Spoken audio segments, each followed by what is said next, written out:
కృష్ణం కమలపత్రాక్షం పుణ్యశ్రవణకీర్తనం వాసుదేవం జగద్యోనిం నౌమి నారాయణం హరిం. వెంకటాచలనిలయం వైకుంఠపురవాసం పంకజనేత్రం పరమపవిత్రం పంకజనేత్రం పరమపవిత్రం శంఖచక్రధరం చిన్మయరూపం శంఖచక్రధరం చిన్మయరూపం వెంకటాచలనిలయం వైకుంఠపురవాసం అంబుజోద్భవ వినుతం అగణిత గుణనామో అంబుజోద్భవ వినుతం అగణిత గుణనామం తుంబుర నారద గాన విలోలం తుంబుర నారద గాన విలోలం అంబుధిశయనో ఆత్మాభిరామం వెంకటాచలనిలయం వైకుంఠపురవాసం పాహి పాండవపాక్షం కౌరవకులహరణో పాహి పాండవపాక్షం కౌరవకులహరణం బహుపరాక్రమా మణిమయ బ్రహ్మం బహుపరాక్రమా మణిమయ బ్రహ్మం అహల్యశాపము అద్భుతలీలం వెంకటాచలనిలయం వైకుంఠపురవాసం సకల వేద విచారం సకల జీవనాధారం సకల వేద విచారం సకల జీవనాధారం మకర కుండలధరం మదన గోపాలం మకర కుండలధరం మదన గోపాలం భక్త పోషక శ్రీ పురందర విఠాలం భక్త పోషక శ్రీ పురందర విఠాలం వెంకటాచలనిలయం వైకుంఠపురవాసం పంకజనేత్రం పరమపవిత్రం శంఖచక్రధరం చిన్మయరూపం శంఖచక్రధరం చిన్మయరూపం వెంకటాచలనిలయం వైకుంఠపురవాసం.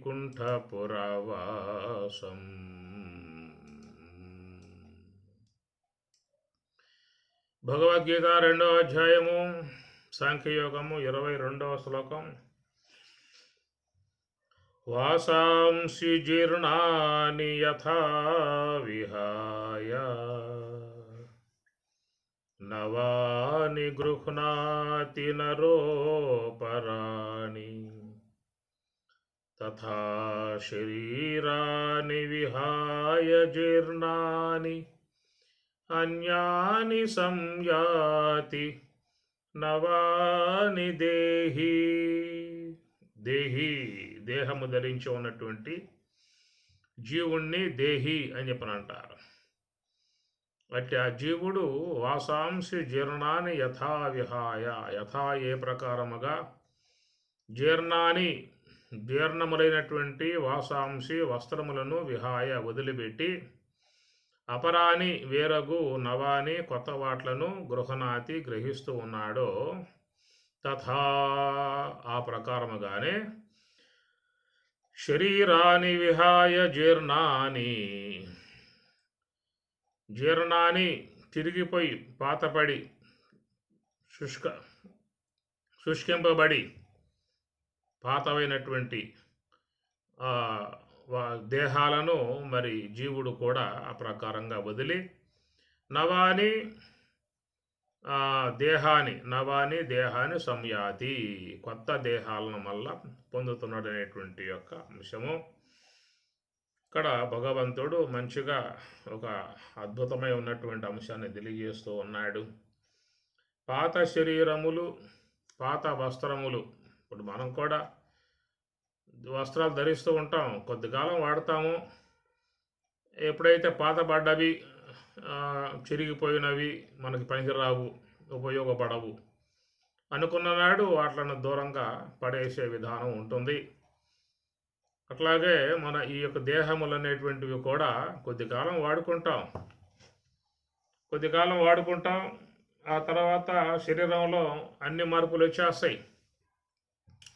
కొద్ది కాలమే పటుత్వాలు ఉండే దేహంలో వృద్ధాప్యం పైబడే కొద్దీ ఇక శరీరంలో అన్ని మార్పులు వచ్చేస్తాయి. గాత్రం సంకుచితం గతిర్విగళిత భ్రష్టాచ దంతావలి దృష్టిర్నశ్యతి వర్ధతే బదిరత వక్త్రంచలాయతే హా కష్టం పురుషస్య జీర్ణ వయసః పుత్రోపి అమిత్రాయతే భార్యా న శుశ్రూషతే. భర్తృహరి చాలా మంచిగా చెబుతాడు శ్లోకాలు.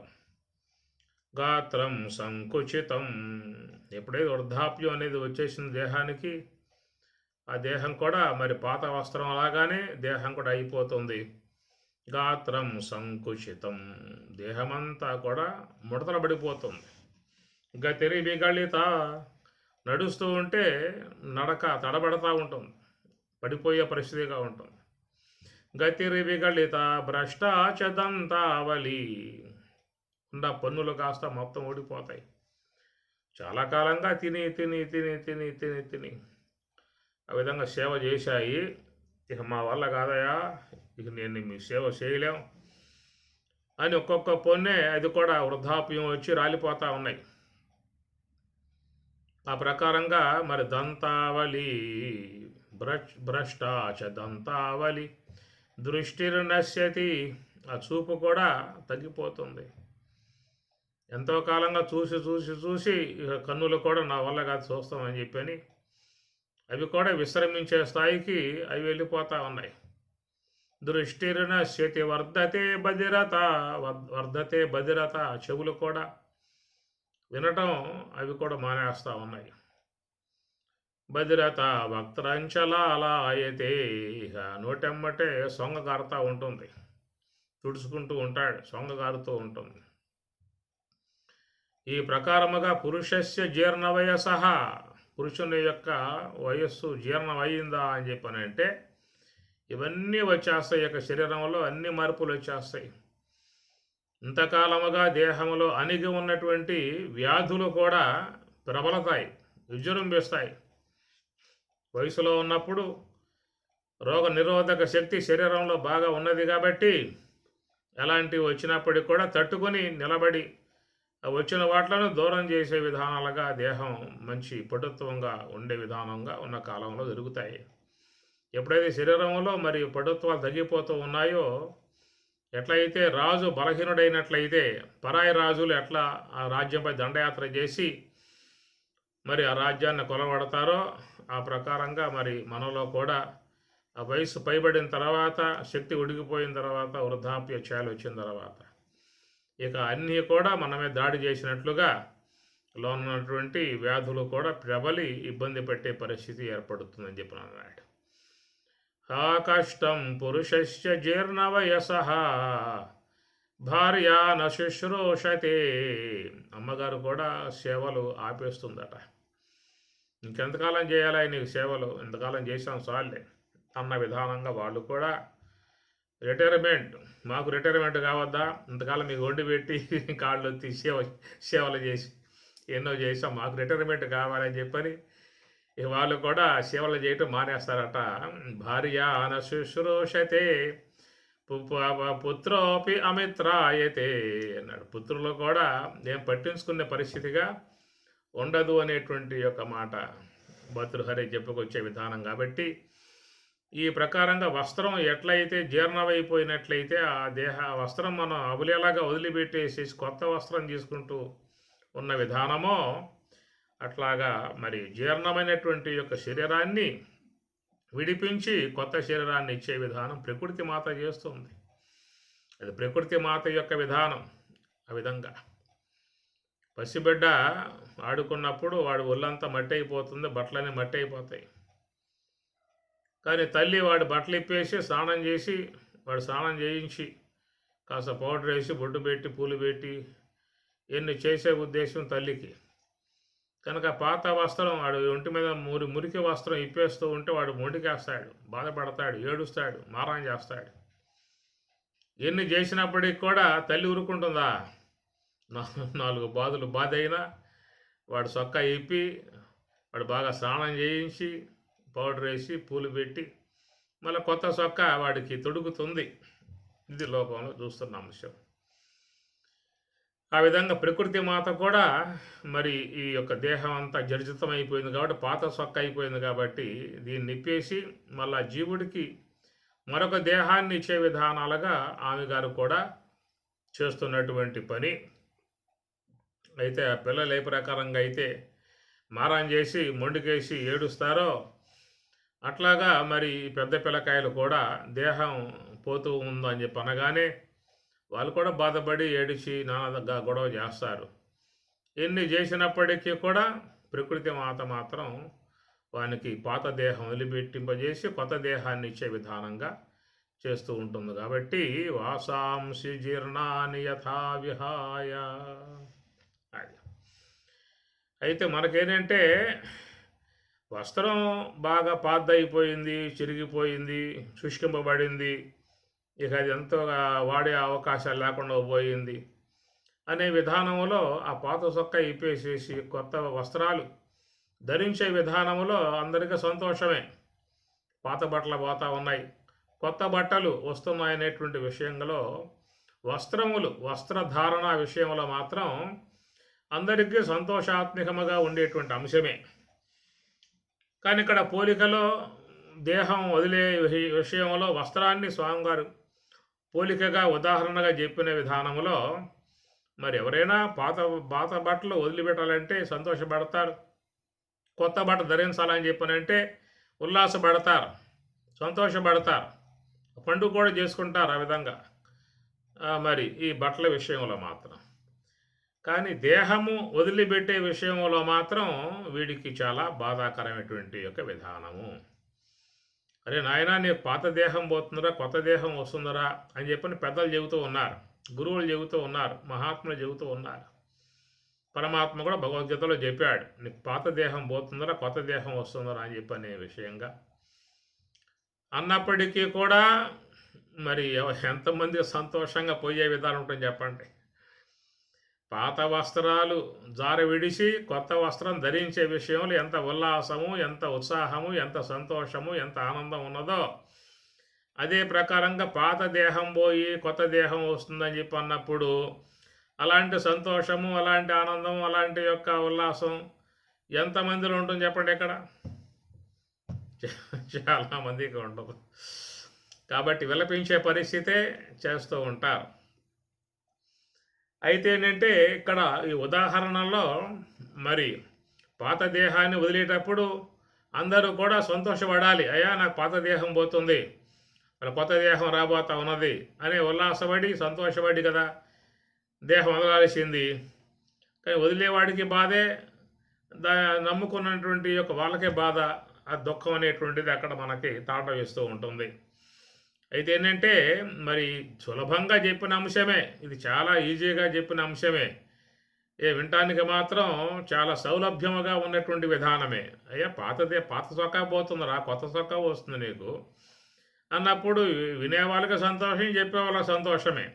అరే నీకు పాత దేహం పోతుందిరా, కొత్త దేహం వస్తుందిరా అని చెప్పి అనగానే అక్కడ మాత్రం ఆ సంతోషం అవన్నీ ఉండవు, అక్కడ పోతుందని చెప్పనంటే బాధాకర పరిస్థితే సాధారణంగా ఉంటుంది. ఎందుచేత అని చెప్పనంటే మరి దేహం రావటం ఖాయం అని స్వామి చెప్పేసేసారు. పుట్టినవాడు సావాల్సిందే, చచ్చినవాడు పుట్టాల్సిందే. కాబట్టి ఈ ప్రకారం ఎన్ని దేహాలు ధరిస్తూ వస్తూ ఉన్నాడు కూడా జీవుడికి లెక్కలేని వ్యవహారం కాబట్టి ఈ ప్రకారంగా మరి ఆ దేహం వదిలి ఇంకో దేహాన్ని పొందే విధానం అనేటువంటి విషయంలో అందరికీ కూడా చూస్తే బాధ, దుఃఖము, వేదన, ఏం కాబోతున్నదో, ఏమైపోతున్నదో, అసలు ఎక్కడికి పోతూ ఉన్నామో, ఏమైపోతూ ఉన్నామో, అసలు వస్తామో రామో, వచ్చినా కానీ ఎక్కడికి పోతామో, ఈ చాలా సందేహాలు దీంట్లో ఉన్నాయన్నమాట. వస్త్రం వస్త్రం మార్చే విషయంగా చూస్తే అది చాలా ఈజీగా తీసుకునే అంశం అయినప్పటికీ కూడా వస్త్ర విషయం ఈ దేహ విషయానికి రాగానే ఇక్కడ చాలా క్లిష్ట పరిస్థితులు ఉన్నాయన్నమాట. ఎవరికి సంతోషం లేదు. నీకు పాత దేహం పోతుందిరా, కొత్త దేహం వస్తుందిరా అని చెప్పి అన్నా కానీ ఎవరికి సంతోషం లేదు, ఎవరికి ఆనందం లేదు. ఓ భయము, భీతి, వణుకు, కంగారు, ఏమైపోతాం అనేటువంటి కొన్ని భయాలు ఇవన్నీ చోటు చేసుకున్నాయన్నమాట. ఎందుకంటే వీడికి క్లారిటీ లేదు. ఆ కొత్త దేహం వచ్చే విషయంలో క్లారిటీ లేదు. మామూలుగా ఏంటంటే వస్త్రాలు ధరించే విషయంలో మనం ముందుగానే వస్త్రం కొనుక్కుని పెట్టుకుంటాం. షాపుకు పోయి మంచివి తీసుకుని కుట్టేసుకొని బాగా గళ్ళు ఉండేవి, ఇంకా బాగా తలతల మెరిసేయి. కాబట్టి మనం ముందే కుట్టించుకుని పెట్టుకుంటాం. కాబట్టి ఈ పాత చొక్కా పారేసే విషయంలో ఎవరికి కూడా ఎలాంటి సంకోచం లేదు, బాధ లేదు. ఎందువల్ల ఆల్రెడీ రెడీగా ఉంది కాబట్టి వీడు పాతది వదిలిపెట్టేయడం అని చెప్పనంటే ఈయనకి ఎలాంటి బాధ ఇక్కడ కనపడే అవకాశాలు లేవు. ఎందుకంటే కొత్త చొక్కా ఆల్రెడీ ఉంది, చేతుల్లో ఉంది వాడికి. అట్లాగా ఈ ఉపమానంలో ఈ దేహం అనేటువంటి విషయంలో కూడా అలాంటి క్లారిటీ ఉందా అని చెప్పనంటే ఇక్కడ క్లారిటీ లేదు. ఇక్కడ ఒకవేళ భగవంతుడే గనక మనకి, అయ్యా నీకేం బాధ లేదురా, నువ్వు రాబోయే జన్మ నీకు చూడు, పలానా పట్టణంలో, బెంగళూరులో పలానా సెంటర్లో ఉన్నటువంటి పెద్ద హౌస్ను చూసావా, అలాంటి హౌస్లో నువ్వు పుట్టబోతున్నావురా అని ముందుగా ఏదైనా భరోసా ఇవ్వగలిగితే వాడికి రెడీమేడ్ దుస్తుల్లాగా పోయే వీడు కూడా రెడీగా సిద్ధంగా ఉంటాడు. పోతే పోయింది, పొద్దుటూరు బెంగళూరు వస్తుంది, నాకు బెంగళూరులో హాయిగా చల్లగా ఉంటుంది, కూల్ సిటీ, గ్రీన్ సిటీ, హాయిగా ఉంటుంది, చల్లగా ఉంటుంది, ఆనందంగా ఉంటుంది అక్కడ. అందుట్లో నాకు చూపించినటువంటి భవంతి కూడా బ్రహ్మాండంగా ఉంది. ఎన్నో కోటాను కోట్ల ఆస్తులు ఉన్నాయి, ఎన్నో కార్లు ఉన్నాయి, ఎన్నో బిల్డింగ్లు ఉన్నాయి, ఎన్నో కంపెనీలు ఉన్నాయి. అలాంటి దానికి అధినేతగా పుట్టబోతున్నాను అనేటువంటి విషయం వాడికి ఏమైనా స్పష్టత ఇవ్వగలిగితే ఎవరికి కూడా మరణం అని చెప్పానంటే భయం ఉండే అవకాశాలు లేవేక. అది ఈ వస్త్ర విధానంగా చెప్పినప్పుడు మరి ఎట్లయితే మన చేతులు రెడీగా ఒక వస్త్రం పెట్టుకునే పాత వస్త్రం పారేస్తాం, పాత వస్త్రం తీసేస్తాం. ఎందుకంటే రెడీగా మన చేతిలో ఉన్నది కొత్త వస్త్రం. కాబట్టి అందుచేత ఈ పాత వస్త్రం దాన్ని వదిలిపెట్టే విషయంలో ఎవరికి కూడా బాధ లేదు. అట్లాగా మరి కొత్త దేహం వస్తుందని నీకు అని చెప్పనే మాట ఊహామాత్రంగా ఉంది అక్కడ. నాకు చూపించవయ్యా ముందు అనేటువంటిది వీటి భావం అన్నమాట. స్వామి పాత దేహం పోతుంది, కొత్త దేహం వస్తుంది అన్నావు. ఎట్లా అంటే పాత వస్త్రం పోయి కొత్త వస్త్రం వచ్చినట్లుగా ఈ పాత దేహం పోయి కొత్త దేహం వస్తుంది అనే మాట చెప్పినప్పుడు నాకు కూడా క్లారిటీ కావాలి కదా. నా కొత్త వస్త్రం చేతిలో పెట్టిన తర్వాతనే నేను పాత వస్త్రం వదిలిపెడుతూ ఉన్నాను. అట్లాగా నాకు మరి క్లారిటీగా కొత్త వస్త్రం ఎలాంటి వస్త్రం, టెర్రీ కాటనా, గడ్లు ఉంటుందా, మణికగా ఉంటుందా, ఖరీదు గల వస్త్రమా, చీపుగా ఉండే వస్త్రమా, ఏదనేది వీడికి తెలియాలన్నమాట. తెలిస్తే అప్పుడు వాడు ఏంటంటే ఇవ్వడానికి సిద్ధంగా ఉంటాడు. ఎట్లయితే మన వస్త్రాలు కూడా రకరకాలుగా ఉంటాయో, క్వాలిటీల్లో కూడా అవి తక్కువ రేటు, ఎక్కువ రేటు, మహా రేటు, బ్రహ్మాండ రేట్లు అనేక రకాలుగా ఉంటాయో, అట్లాగా ఈ దేహంలో అనేటువంటి వస్త్రముల విషయంలో కూడా అలాంటి విధానాలే ఉంటాయి. ఎందుకంటే మీకు వస్త్రం అనేది లభ్యం కావాలంటే డబ్బు కొద్దీ వస్త్రం, పిండి కొద్దీ రొట్టి అన్నట్లుగా డబ్బు కొద్దీ వస్త్రం. మంచి షోరూంలోకి పోతే అక్కడ ఉంటాయి, తక్కువ రేట్లలో ఉంటాయి, ఎక్కువ రేట్లో ఉంటాయి, ఇంకా పెద్ద రేట్లలో ఉంటాయి, పెద్ద రేట్లలో ఉంటాయి. కాబట్టి ఎవరెవరికి ఎలాంటి రేటు పెట్టి కొనగలిగేటువంటి యొక్క శక్తి ఉంటుందో వాళ్ళు వాటిని ఖరీదైనటువంటి వస్త్రాలు తీసేవాళ్ళు ఉన్నారు. అంత డబ్బు పెట్టలేక తక్కువ ఖరీదులో ఉన్న వస్త్రాలు తీసుకునే వాళ్ళు ఉంటారు. అన్ని రకాలు ఆ షోరూంలు ఉంటాయన్నమాట. అట్లా మరి భగవంతుని యొక్క షోరూంలో కూడా చూసినట్లయితే మరి ఖరీదుగా ఉండేటువంటి యొక్క వస్త్రాలు ఉన్నాయి, సామాన్య స్థాయిలో ఉన్నటువంటి యొక్క వస్త్రాలు ఉన్నాయి. అనగా వస్త్రం అంటే దేహం అని చెప్పి అన్నాం కాబట్టి మరి ఈ దేహములు అనేటువంటి విషయం చూసినప్పుడు విశ్వంలో 83,99,999 రకాలుగా మానవ దేహాన్ని పక్కన పెడితే ఈ విశ్వంలో ఉన్నటువంటి యొక్క జీవ సముదాయం, జీవ దేహాలు అనేటువంటివన్నీ కూడా మరి 83,99,999 దేహాలు రెడీగా ఉన్నాయన్నమాట, ఎదురుగా ఉన్నాయి మనకి. కాబట్టి ఈ విధంగా ఉన్నటువంటి యొక్క వస్త్రాలు కూడా మనకి వాడికి ఏ వస్త్రం అనేది వస్తుంది కూడా ఇదమిద్దముగా చెప్పే విషయాలు అక్కడేం లేవు. నీకు రాబోయే దేహం ఇలాంటి వస్త్రం అయ్యా అనేటువంటి విషయం ఏమన్నా ఉంటే కూడా ఆ క్లారిటీ ఉంటే వీడికి అంత భయపడే పరిస్థితి వచ్చే అవకాశం లేదన్నమాట. అదేంటంటే అసువులు బాసిన తర్వాత, దేహం పోయిన తర్వాత ఉన్నటువంటి యొక్క అంశము రెడీగా మన చేతుల్లో అది పెట్టిన అంశంగా కాదు. దేహం విడవాలి, విడిచిపెట్టిన తర్వాత అక్కడ కర్మ ఫలితాలని వాళ్ళు పరిశీలించి ఆ కర్మానుగుణ్యముగా వాళ్ళకి ఏ యొక్క వస్త్రం వాడికి ఇవ్వాలో ఆ వస్త్రాన్ని ఇచ్చే విధానం ఉంటుందన్నమాట.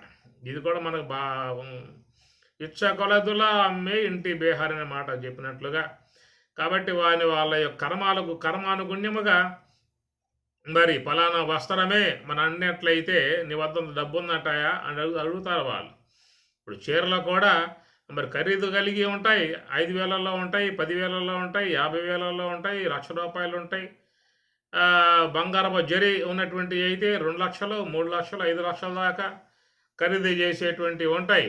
కొనగలిగే వాళ్ళు కొంటారు, కొనలేని వాడు 10,000, 5,000, ₹1,000, 100కు 3 చీరలు ఇవి ఉన్నాయి కదా, అంతలేకపోతారు వాళ్ళు. అట్లాగా మరి ఈ యొక్క దేహములు అనబడేటువంటి ఒక వస్త్రములు కూడా ఇవన్నీ కూడా మరి చూస్తే పరమాత్మ పెట్టిన షోరూములో ఇవన్నీ ఉన్నాయి. 83,99,999 రకాలుగా ఉన్నటువంటి దేహాలు ఉన్నాయి. అవన్నీ కూడా ఏంటంటే ఆ కర్మ అనేటువంటి యొక్క ధనం దాని యొక్క విలువను బట్టి ఆయా దేహాలు వచ్చే విధానం ఉంటుంది. కాబట్టి ఏంటంటే ఇక్కడ వీడికి యొక్క క్లారిటీ లేకపోవడం వల్ల ఈ మరణ సమయంలో అమిత దుఃఖము, అమిత బాధ, అమిత వేదనకి గురి కావడం లాంటిది కూడా జరుగుతుంది. మరణానంతరం ఏం జరగబోతుంది అన్న విషయంలో క్లారిటీ లేదు. అరే నువ్వు మళ్ళీ పుట్టబోతున్నావురా, కొత్త దేహం రాబోతుందిరా అని పరమాత్మ చెప్పాడు. సరేనయ్యా కొత్త దేహం వస్తుందని చెప్పి అన్నావు. ఆ దేహం ఆ దేహం ఎలాంటి దేహం అది క్లారిటీ ఇవ్వాలగా. మానవ దేహమా, పశు దేహమా, పక్షి దేహమా, ఏలుక దేహమా, దోమ దేహమా, క్షేమ దేహమా, ఏదో క్లారిటీ ఇస్తే దాన్ని బట్టి మేము ముందే ప్రిపేర్ అయ్యి పోయే అవకాశాలు ఉంటాయి. కానీ ఇక్కడ అలాంటి క్లారిటీ మాత్రం ఎవరికి కూడా లేదు. అయ్యా పోయిన తర్వాత చూస్తాను లేవయ్య నా సంగతి, ముందు దేహం వదిలిన తర్వాత నీ విషయం ఏమిటో అక్కడ విచారిస్తామని చెప్పని వాళ్ళు, ఏది కర్మ సిద్ధాంతం గల దేవతలు వాళ్ళు చెప్పే మాట, నువ్వు ముందు దేహం వదిలిపెట్టురా, వదిలి వచ్చిన తర్వాత అప్పుడు నీ విషయం మేము ఆలోచిస్తాం, అటు విచారిస్తాం, నీ కర్మ ఎంత ఉన్నదో ఆ కర్మ ధనాన్ని బట్టి మీకు ఆ యొక్క దేహాలు కేటాయిస్తాం అనేటువంటి మాట. కాబట్టి ఈ రకంగా చూస్తే అందరూ కూడా దేహం వదిలిపెట్టి ఆ కర్మ సట్రంలో ప్రవేశించి ఆడ అందరూ కూడా క్యూలో ఉండాల్సిందే.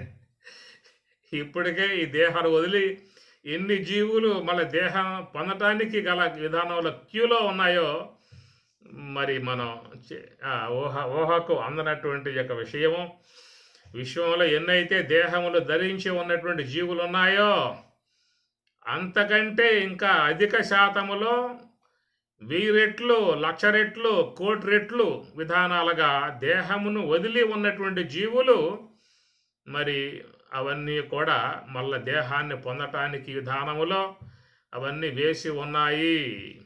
శరీరమును ధరించి ఉన్నటువంటి ఆ సంఖ్యను చూసినట్లయితే దానికంటే అధిక శాతములో ఉన్న సంఖ్య దేహమును వదిలి ఉన్నటువంటి కేవలం సూక్ష్మ దేహముతో జీవుడుగా ఉన్నటువంటి అవి ఇంకా అధిక శాతములో విశ్వములో ఉన్నాయి.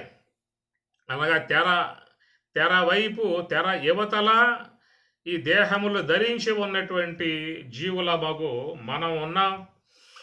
తెర వెనకాల తెర అవతల వైపు దేహములను వదిలి సూక్ష్మ దేహములతో ఆయా కర్మ సంబంధ సంస్కారములు కలిగి మళ్ళా దేహముల కోసంగా పరితపించేటువంటివిగా విశ్వంలో అధిక శాతంలో అధిక సంఖ్యలలో కోటాను కోట్ల దానికి మాటలకు అందే విధానం కాకుండా ఉన్నటువంటి జీవ సముదాయం అనేది ఆ ప్రక్కన చేరి ఉన్నది. మధ్యలో తెర అడ్డము. ఎట్లయితే మన నాటక రంగంలో చూస్తాం కదా, తెర యువతలు నాట్యం చేసేవాళ్ళు ఉంటారు, యాక్షన్ చేసేవాళ్ళు ఉంటారు, డైలాగులు చెప్పేవాళ్ళు ఉంటారు, పద్యాలు పాడేవాళ్ళు ఉంటారు, తత్వాలు పాడేవాళ్ళు ఉంటారు.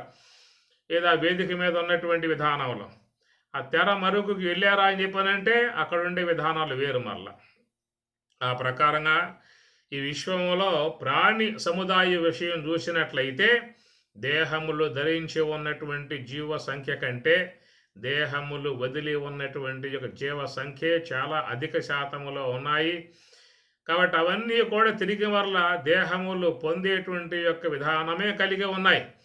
ఎందుకంటే దేహములు పొందకుండా పోయే అవకాశాలు లేవు. అపరిహార్యార్థే తప్పింప శక్యం కాని విధానము అంటుంది భగవద్గీత. కారణం ఏంటంటే మరి ఆ జీవులు తమ జన్మలలో అనేక పుణ్యపాప సంబంధమైన కర్మలను ఆర్జించుకుని ఉన్నాయి కాబట్టి మరి ఆ పుణ్యపాప సంబంధ కర్మలను మళ్ళీ తిరిగి మరలా అనుభోక్తవ్యం అనుభవించాల్సే ఉంటుంది. ఎవరు చేసిన కర్మ వారు అనుభవింపక ఎవరికైనా తప్పదన్న అన్నట్లుగా మరి ఆ కర్మ అనేటువంటిది ఉన్నది కాబట్టి తప్పనిసరిగా విషయంలోకి రావాల్సి ఉంటుంది అన్నాడు. అపరిహార్యార్థే తప్పింప శక్యం కాని విధానం. ఒకవేళ ఇక్కడ మనం గనక మరి స్వామివారు చెప్పినట్లుగా బ్రహ్మతత్వాన్ని అధ్యయనం చేసి చక్కగా తాత్విక అంశాలను బాగా మననం చేసి శ్రవణం చేసి మననం చేసి జీవితాన్ని భద్రపరుచుకొని ఎక్కువ సమయాన్ని గురుసేవలో గురుబోధ విధానములో స్వామి చెప్పినటువంటి యొక్క సోహము యొక్క సూత్రములో ధ్యానములో ఎక్కువ సమయాన్ని గనక కేటాయించగలిగితే జీవిత భద్రతను ఎవరైనా దాన్ని వహించగలిగితే వారు ఇక్కడే తరించే అవకాశం లాంటిది కూడా ఉంటుంది. కానీ అంత వైరాగ్యము, అంత తీక్షణత, అంత పట్టుదల, అంత సాధన యందు నిలకడగా ఉండేటువంటి యొక్క విధానాలు వ్యక్తులు లేవు. ఎందుకంటే అంత తీరుబాటు లేదు, శ్రద్ధ లేదు, దాని అంత ఉత్సాహం లేదు, దాన్ని సాధిద్దామనేటువంటి ఒక పట్టుదల లేదు. కేవలం ఒక లాంఛనప్రాయంగా స్వామి చెప్పినటువంటి యొక్క అంశాలని ఏదో కొంత సమయాన్ని ఆ విధంగా చేశామా అన్నట్లుగా చేసుకుపోవటమే కానీ పూర్తి సమయముగా దాన్ని కేటాయించినటువంటి దానాలు లోకంలో చాలామందిలో ఉండదు. కొద్దిమంది మాత్రమే ఉంటారు. అది పుణ్య సంస్కారములు పుణ్యజీవులు అనేటువంటి వారు. అట్లాగా లక్ష్మణార్యులు, అన్నయ్య తీర్థులు, అట్లనే మరి శాస్త్రీయ స్వామి గారు కానీ, వివేకానంద, రామతీర్థ, తోతాపురి, రమణ భగవానులు వారు, వీళ్ళంతా కూడా జీవితం యొక్క పరమార్థాన్ని వాళ్ళు అపేక్షించి వాళ్ళ సమయాన్ని పూర్తిగా దానికోసంగానే కేటాయించిన విధానం. అలాగా వాళ్ళు పూర్ణ వైరాగ్యంతో మరి ఆ పూర్ణ జిజ్ఞాస కలిగి బ్రహ్మతత్వావలోకనం పొందే విధానంగా, ఎందుకంటే ఈ యొక్క మానవ జన్మ అనేది మళ్ళా వచ్చే అవకాశాలుగా కనపడలేదు. ఏదో ఎంతో పుణ్య విశేషం ఉంటే తప్ప ఈ మానవ దేహం రాదనే విషయంగా మహాత్ములు చెబుతూ ఉన్నారు. కనుక ప్రాప్తింపబడని అంశమగు ఈ యొక్క మానవ జన్మ ప్రాప్తింపబడింది కనుక ఇది కాస్త పోయిందా అని చెప్పనంటే మళ్ళీ దక్కించుకోవడం అనేటువంటిది చాలా అరుదు, చాలా ఇది ఊహకు అందనటువంటి విషయం అనేటువంటి భావనగా వారు ఎక్కువ సమయాన్ని దీన్ని కేటాయించి నిరంతరముగా మరి ఆ బ్రహ్మతత్వం యొక్క విషయంలోనే ఎక్కువ సమయాన్ని గడిపినటువంటి వారు లోకంలో చాలామంది మహాత్ములు ఉన్నారు. ఇక వాళ్ళ జీవన విధానం ఆధ్యాత్మికమే. ఎప్పుడు శ్రవణము ధ్యానము విచారణ. రెండవ అంశం లేకుండా పూర్తిగా ఆధ్యాత్మికతను జీవితంలో పూర్తిగా చూపించి వాళ్ళు ఆ జీవనం అంతా కూడా ఆధ్యాత్మిక నడుపుకుంటూ పోయేటువంటి వాళ్ళు. మరి అట్లాంటి పుణ్యాత్ములు జిజ్ఞాస కలిగినటువంటి వాళ్ళు లోకంలో ఉన్నారు, చాలామంది ఉన్నారు. ఋషికేశ్, హరిద్వార్, బదరి, ఉత్తరకాశీ, అనేక చోట్ల అనేక ఆశ్రమాలలో వాళ్ళ వాళ్ళ జీవన విధానం పూర్తిగా ఆధ్యాత్మికానికి అంకితపరచి మరి ఆ సమయం అంతా కూడా ఆధ్యాత్మికంలోనే, ధ్యానములోనే, తపస్సులోనే వాళ్ళు ఉండిపోయే విధానం ఉంటుంది.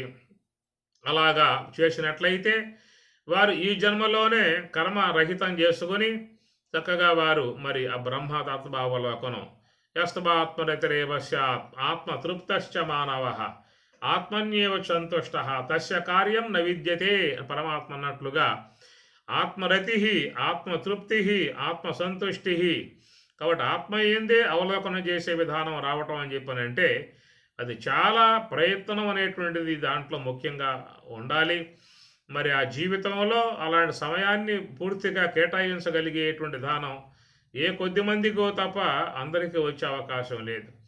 కాబట్టి అలాంటి పుణ్యాత్ములు, మహాత్ములు, ధన్యాత్ములు, దివ్యాత్ములు, ఆ బ్రహ్మవేత్తలు, జ్ఞానులు అలాంటి అందరూ కూడా మరి ఆ స్వరూప విధానములో, స్వరూప సాక్షాత్కార విధానములో సూక్ష్మ దేహములో దాగి ఉన్నటువంటి అనేక జన్మలుగా వస్తూ ఉన్నటువంటి ఆ కర్మ సముదాయాన్ని వాళ్ళు మరి ఆత్మ సంయమ యోగాగ్నవు, ఆత్మ సంయమం అనేటువంటి యోగాగ్ని ద్వారా దాన్ని కాల్చేశారు. కాబట్టి ఇక వాళ్ళకి ఈ దేహములు ఎత్తేటువంటి యొక్క పరిస్థితి అనేటువంటిది వాళ్ళ వరకు మాత్రం లేదనేటువంటి మాట శాస్త్రం చెప్పే మాట. కాబట్టి వాళ్ళకి తిరిగి మరలా ఈ పాత వస్త్రం వదిలిపెట్టడమే తప్ప మళ్ళా కొత్త వస్త్రాలు, కొత్త దేహాలు ధరించే పరిస్థితి వాళ్ళకి లేదు. యద్గత్వా నివర్తంతే తద్ధామ పరమమ్మ అన్నట్లుగా యద్గత్వా నివర్తంతే, ఏ యొక్క స్థానాన్ని పొందినట్లయితే తిరిగి మరలా ఈ దేహములు ధరించే వ్యవస్థలో వాళ్ళు వచ్చే విధానము లేదో అట్లాంటి ధామమే మమ, నా యొక్క ధామం అని చెప్పి అన్నాడు. అలాంటి ధామానికి, అలాంటి యొక్క స్థానానికి ఎంతోమంది మహాత్ములు ఉన్నటువంటి వారు ఉన్నారు. ప్రతి నిమేషము పరబ్రహ్మంబు వీక్షించి మది చొక్కి వెలుపల మరసువాడు గరవరాశి మాయనంగీకరించిన భంగి వసనంబు గట్టకవచ్చువాడు అని మనకు సుఖ భగవాన్ల వారి విషయం చెప్పేటువంటి మాట. అడుగడ్గునకు మాధవాను చింతన సుధామాధుర్యమున మేను మరసువాని అంభోజ గర్భాదులభ్యసింపగలేని హరిభక్తి పుంభావమైన వాణి అని ప్రహ్లాదుడి విషయం చెప్పేటువంటి మాట. అంటే జనభరతుడు కానీ, ప్రహ్లాదుడు కానీ, ఈ ధ్రువుడు కానీ ఇట్లాగా చూసినట్లయితే ఎంతోమంది తత్వవేత్తలు, బ్రహ్మవేత్తలు, యోగులు ఉన్నారు. కాబట్టి వాళ్ళు ఆ యొక్క జన్మలో వాళ్ళ యొక్క జీవనాన్ని చక్కగా సన్మార్గంలో పయనింపజేసుకొని సత్ఫలితాన్ని పొందారు. ఇక వాళ్ళకి ఎలాంటి దిగులు లేదు. ఇక మళ్ళా ఈ యొక్క భవసాగరంలో పడే విధానం లేదు. తిరిగి మరలా ఈ పాత దేహం వదిలి కొత్త దేహం ధరించే విషయం మీద వాళ్ళకి ఎలాంటి యొక్క విధానం లేదు. కాబట్టి అలాంటి స్థాయిని, అలాంటి సర్వోన్నతమై ఉన్నటువంటి యొక్క స్థితిని పొందింపజేసుకుంటానికి మంచి అవకాశములు, మంచి సదుపాయములు ఉన్నటువంటి యొక్క శరీరములోకి మనం ప్రస్తుతం వచ్చి ఉన్నాము. ఇలాంటి విధానం మరి రాబోయేటువంటి వాసాంశ జీర్ణాన్ని యథావిహాయ, పాత చొక్కా పోయి కొత్త చొక్కా అన్నట్లుగా పాత దేహం పోయి కొత్త దేహం అనే విషయంలో ఏమిటా కొత్త దేహం? ఎలాంటి దేహం కొత్త దేహం? అది మానవ దేహమే వస్తే పర్వాలా, మరి ఏ దేహాలు వచ్చి పడతాయో కూడా చెప్పే అవకాశం అక్కడే మనకి క్లారిటీ ఇవ్వలేదు. శ్లోకంలో చెప్పింది ఆయన ఉదాహరణ చెప్పాడు తప్ప అబ్బాయి నీకు పాత పాత పాత వస్త్రం పోయినట్లుగా కొత్త వస్త్రం ధరించినట్లుగా అనే మాట సింపుల్గా, చాలా ఈజీగా, చాలా సుకుమారముగా, సున్నితముగా, ఇలా నొప్పి లేకుండా అక్కడ చెప్పేసేసాడు. కానీ ఇక్కడ చూసినట్లయితే ఇది మహా నొప్పి, మహా బాధ, మహా దుఃఖాత్మికము, మహా వేదనాత్మికము. ఎక్కడికి పోతాడో, ఎక్కడ పడతాడో, ఏ సముద్రాల్లో పడతాడో, ఏ అరణ్యాల్లో పడతాడో, ఏ చెట్లలో పడతాడో, పుట్లలో పడతాడో, పురుగులలో పడతాడు, కీటకాల్లో పడతాడు, మురుక్కాలలో పడతాడో, మలాల్లో పడతాడు, ఎక్కడ పడతాడో, ఎక్కడ దేహం ధరిస్తాడో ఏమీ కూడా అంతు చెక్కనటువంటి ఒక అనూహ్యమై ఉన్నటువంటిది రాబోయేటువంటి యొక్క పరిణామ విధానములుగా కలిగి ఉన్నటువంటి విధానము. శ్లోకంలో మాత్రం చాలా సింపుల్గా అందించిన అంశమే, కానీ ఆ పక్షం బాగా ఉంది, కానీ ఈ పక్షం కాడే కొంచెం క్లిష్టముగా ఉన్నటువంటి యొక్క అంశము.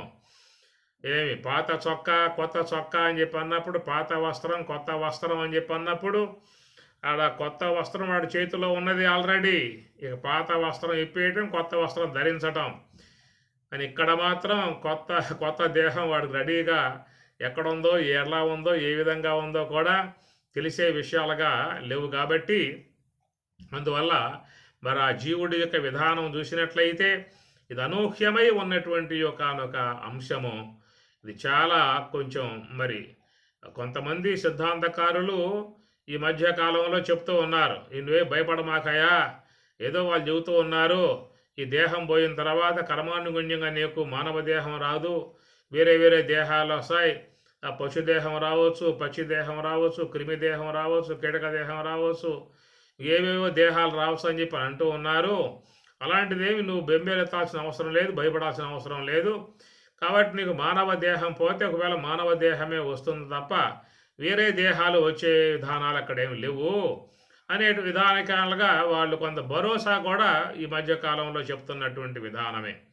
ఒకవేళ వీళ్ళు చెప్పే విధానంగా గనక మరి యొక్క మానవ దేహానికి మానవ దేహమే తప్ప వేరే దేహాలు రావని చెప్పి అన్నట్లయితే కొంతవరకు ఈ యొక్క జీవునికి ఒక ఊరట మాత్రం ఉండే అవకాశం ఉంటుంది. ఓహో చెబుతూ ఉన్నారు కదా, ఒకవేళ ఈ దేహం పోయినా కానీ నాకు రాబోయే దేహం వల్ల మానవ దేహమే రాబోతున్నది అనేటువంటి విషయంలో కొంత సంతోషం వ్యక్తపరిచే అవకాశం కూడా ఉంటుంది. దానికి వాళ్ళ ఉదాహరణగా చెప్పిన అంశం ఏంటని చెప్పానంటే, చూడయ్యా లోకంలో చింత గింజ ఉన్నది, అది నాటితే ఏమొస్తుంది? చింత చెట్టే వస్తుంది. ఒకవేళ మామిడి గింజ ఉన్నది, అది భూమిలో నాటాము, ఏ మొక్క వస్తుంది? మామిడి మొక్కే వస్తుంది. ఒకవేళ యాప గింజ ఉన్నది, యాప గింజ నాడతాము, ఏ మొక్క వస్తుంది? యాప చెట్టే వస్తుంది. కనుక ఈ విధముగా లోకంలో ఏ గింజకు ఆ చెట్టే వచ్చే విధానం ఉన్నప్పుడు ఏ దేహం గల ప్రాణికి ఏ దేహం పోతే అదే దేహం వస్తుంది అన్నటువంటి ఒకనొక ఆర్గ్యుమెంట్ కూడా వాళ్ళు చెప్పడం జరిగింది. కనుక ఈ విషయంలో కనుక చూసినట్లయితే ఓ సంతోషాత్మకముగా ఉన్నటువంటి యొక్క అంశమే పర్వాలా. ఇలాంటి యొక్క భావన కనుక వాస్తవం అయినట్లయితే ఈ మానవ దేహం ధరించి ఉన్నటువంటి వాళ్ళందరూ కూడా కొంతవరకు ఊరట చెందే అవకాశం ఉంటుంది, సంతోషపడే విధానం ఉంటుంది. అరే నాకు ఈ దేహం పోయినా కానీ తిరిగి మరలా మానవ దేహమే వస్తుంది. అయితే ఆ దేహం ఎక్కడొస్తుందో రానేగాక ఎక్కడొచ్చినా మానవ దేహమే వస్తుంది తప్ప ఇతర దేహాల్లోకి పోయే పరిస్థితి లేదు. ఈ పశువు, పక్షి, క్రిమి, కీటగా, వానరము, వరాహము ఇలాంటి ఏవైతే ఉన్నాయో అలాంటి దేహాల్లోకి పోయేదేం లేదు. వీళ్ళు చెప్పినట్లుగా చూసినట్లయితే మళ్ళా మానవ దేహం పోతే మానవ దేహమే వస్తుంది. ఒకవేళ నాకు అపేక్ష ఉంది కాబట్టి మళ్ళీ తిరిగి మరలా మా ఇంట్లోనే మా మనవరాలో మా మనవడో వాడి పెళ్ళి అయితే వాడి గర్భంలో జొరబడి మళ్ళీ అక్కడే పడతాను కాబట్టి అలాగే ఇంట్లోనే పడతాను అన్నటువంటి ఒక భరోసా, ఒక ఆశలు మాత్రం మనకు కనబడతా ఉంటాయి. ఇది ఈ మధ్య కాలంలో చెప్పినటువంటి విధానము. మానవ దేహం గలవాడికి మళ్ళీ మానవ దేహమే వస్తుంది. పశు దేహం కలిగిన ప్రాణికి మళ్ళీ తిరిగి మళ్ళీ పశు దేహమే వస్తుంది. పక్షి దేహం గల ప్రాణికి తిరిగి మళ్ళీ ఆ దేహం పోతే పక్షి దేహమే వస్తుంది అనేటువంటి యొక్క విధానం అన్నమాట. దానికి ఉదాహరణ ఏం చెప్పుకున్నాము, చింత గింజకి చింత చెట్టు, మామిడి గింజకి మామిడి చెట్టు, ఇట్లాగా ఉదాహరణ చెప్పి చెప్తున్నటువంటి అంశము. అయితే మనకు మరి శాస్త్రపరంగా చూసినట్లయితే శరీరానంతరం ఈ జీవుడు కర్మానుగుణ్యముగా ఏ శరీరంలోకి ప్రవేశిస్తాడనేటువంటి విషయం కూడా అది మనకి శాస్త్రపరంగా భగవద్గీత కానీ ఉపనిషత్తులు కానీ ఇదే అంశాన్ని బోధిస్తూ ఉన్నాయి. కాబట్టి ఈ విధముగా మరి ఈ యొక్క మానవ శరీరం పోయిన తర్వాత ఆ తర్వాత ఈ యొక్క జీవుడు ఏ యొక్క దేహాలలోకి ప్రవేశిస్తాడో చెప్పే విధానం కాదు అని చెప్పి అన్నారు. అయితే ఇక్కడ కర్మ సిద్ధాంతం దీనికి ఈ జన్మ పరంపరా విధానంలో ఉన్న అంశం ఏంటంటే కర్మ సిద్ధాంతం తీసుకున్నారు. అయితే ఈ జన్మ సిద్ధాంత విధానం అనగా పాత వస్త్రం పోయి కొత్త వస్త్రం, పాత దేహం పోయి కొత్త దేహం, ఇది జన్మ సిద్ధాంతం. అయితే ఈ సిద్ధాంతాన్ని చాలామంది అంగీకరించిన విధానంగా లేదు. చాలామంది మతస్థులు పునర్జన్మ విధానాన్ని వాళ్ళు ఖండిస్తూ ఉన్నారు. మరలా పుట్టేది లేదు, ఇదే మొదటి పుట్టుక, ఇదే లాస్ట్ పుట్టుక అనేటువంటిది కూడా ఇతర ఇతర సాంప్రదాయాలు కొంతమంది మతస్థులు చెప్తున్నటువంటి అంశము. కానీ హైందవ సంస్కృతి లేక వేద సంస్కృతి, ఆర్య సంస్కృతి దీంట్లో మాత్రం తిరిగి మరలా ఈ జీవుడు పుట్టే విధానం అనేటువంటిది ఉన్నది అనేటువంటి మాట మనం చూస్తే పేపర్లు అప్పుడప్పుడు కూడా వాడు పుట్టిన తర్వాత గత జన్మ ఏదో జ్ఞాపకం వచ్చి నేను ఫలానా వాళ్ళ అబ్బాయిని ఫలానా కుటుంబంలో గతంలో నేను ఉన్నాను కాబట్టి వాళ్ళందరూ నాకు బంధువులు, వాడి చిన్నప్పుడు మాట్లాడటం, వాడిని తీసుకుపోయి అక్కడ ఆ ఇంటికాడ అంత ప్రూఫ్ అంతా కూడా వాళ్ళు విచారించుకోవడం లాంటిది మన పేపర్లు అప్పుడప్పుడు వస్తూ ఉంటాయి. కాబట్టి ప్రకారంగా మరి చూసినట్లయితే జన్మ సిద్ధాంతం మాత్రం ఇది కొన్ని ఇలాంటి సాదృశ్యములు చూసినప్పుడు దాన్ని ముఖ్యంగా అంగీకరించాల్సిన విధానం కూడా వస్తుంది. కాబట్టి జన్మ సిద్ధాంత విధానములో పాత వస్త్రం పోయి కొత్త వస్త్రము, పాత దేహం పోయి కొత్త దేహము. కాబట్టి దేహం వదిలి దేహం ధరించటం అనగా పాత వస్త్రం వదిలి కొత్త వస్త్రం ధరించటం, ఇక్కడ కూడా దేహం వదిలి దేహం ధరించటం, ఇది జన్మము మరణము. ఈ రకంగా చూస్తే రోజువారీగా ప్రతి ఒక్కరూ కూడా జనన మరణాల యొక్క విధానంలోనే నడుస్తున్నటువంటి జీవన శైలి. ఏమిటా అని చెప్పానంటే మరణం అంటే ఏమిటి? దేహం వదలటం. జననం అంటే ఏమిటి? దేహం ధరించటం. ఇంతే కదా. దేహం వదిలాడా మరణం అన్నారు, దేహం ధరించాడా జననము అన్నారు. అట్లాగా రోజువారీగా మనకి జరుగుతున్నటువంటి యొక్క అంశమే ఏమిటంటే నిద్రా సమయంలో దేహాన్ని వదులుతూ ఉన్నాం, మళ్ళా జాగ్రత్త అవస్థగా రాగానే దేహాన్ని మళ్ళా ధరిస్తూ ఉన్నాం. రోజువారీగా మనం చేస్తున్న పనే. దేహం యొక్క స్పృహ లేదు, దేహంతో తాదాత్మ్యం లేదు, గాఢ సుషుప్తిలో పోయినట్లయితే ఆ దేహ సంబంధ ఊహ ఎలాంటి యొక్క స్పృహ కూడా లేదు. ఎక్కడికో లోనకి వెళ్ళిపోయాడు అనగా దేహం వదిలిపెట్టేశాడు. దేహం వదిలిపెడితే లోనకు పోవటం అవుతుంది. అక్కడెక్కడికో లోనకు పోయాడు. అది ఏ లోకమో, ఏ గంధర్వ లోకమో ఏదో కావచ్చు. ఆడపోయి అక్కడ చాలాసేపు ఉండి ఆనందించి తిరిగి మళ్ళా బయటికి వచ్చి దేహంతో తాదాత్మ్యమును పొంది లోక వ్యవహారం చేస్తూ ఉన్నాడు. కాబట్టి మరి దేహం వదలటము, దేహం ధరించటము అనేటువంటిది రోజువారీగా అందరికీ ఏర్పడుతున్న విధానం. కాబట్టి ఒక రకంగా చెప్పినట్లయితే దేహం వదలటం మరణం, దేహం ధరించటం జననం. అట్లాగా రోజువారీగా మనం మరి దేహం వదిలే విధానాల్లో మరణ సంబంధ అంశము, మళ్ళీ దేహం ధరించిన విధానములో జనన సంబంధ అంశము రెండు కూడా అందరూ రోజువారీగా సవి చూస్తున్నటువంటి యొక్క విధానమే. కాబట్టి ఈ ప్రకారముగా అయితే ఈ విషయంలో మరి ఈ దేహాన్ని వదిలి ఈ దేహమే ధరించే అంశముగా ఉన్నది. కానీ ఇక్కడ మరణం అనేటువంటి యొక్క అంశము కాడ ఈ దేహాన్ని వదిలి ఇంకో దేహాన్ని ధరించటము అనేటువంటి మాటగా చెప్పటం జరుగుతుంది. ఉదాహరణగా పాత వస్త్రం వదిలిపెట్టాడు, కొత్త వస్త్రం ధరించాడు అనేటువంటి మాట. కాబట్టి పాత వస్త్రం పోయింది, కొత్త వస్త్రం వచ్చింది. అయితే వచ్చిన కొత్త వస్త్రం పాత వస్త్రం కంటే ఇలువ గలదా, దాన్ని అంతటి విధానంగా ఉంటుందా అని చెప్పానంటే ఇలాంటి యొక్క క్వాలిటీలలో తేడా ఉంటాయి. ఎప్పుడు ఒకే క్వాలిటీగా మనిషి వస్త్రాలు కొనడు. తక్కువ క్వాలిటీ ఉంటాయి, ఎక్కువ క్వాలిటీ ఉంటాయి, రంగురంగులుగా ఉంటాయి, గళ్ళుగా ఉంటాయి, అనేకమైనటువంటి యొక్క చిత్ర విచిత్రాలుగా వస్త్రాలు అనేటువంటివి ఉంటాయి. అన్ని రకాల వస్త్రాలు ధరిస్తూ ఉంటాడు పురుషుడు. అదే ప్రకారముగా లోనున్నటువంటి యొక్క ఆ జీవుడు కూడా మరి దేహం అనేటువంటి విధానంలో వదిలినాడు. మరి అనేక రకాలైనటువంటి దేహాలు విషయంలో ఉన్నాయి. కాబట్టి కర్మానుగుణ్యముగా వాడు ఏ దేహము ధరించి మన లోకంలోకి వస్తాడు అనేటువంటి విషయం కూడా మనకి పూర్తిగా పూర్ణముగా మనకు అక్కడ క్లారిటీ మాత్రం లేదు. అయా నీకు ఈ దేహం పోయిన తర్వాత ఫలానా దేహం వస్తుంది, ఫలానా వాళ్ళ కుటుంబంలో నువ్వు జన్మింపబోతూ ఉన్నావు అనేటువంటి ఒక మాటగా అక్కడ పూర్తి భరోసా లేదు.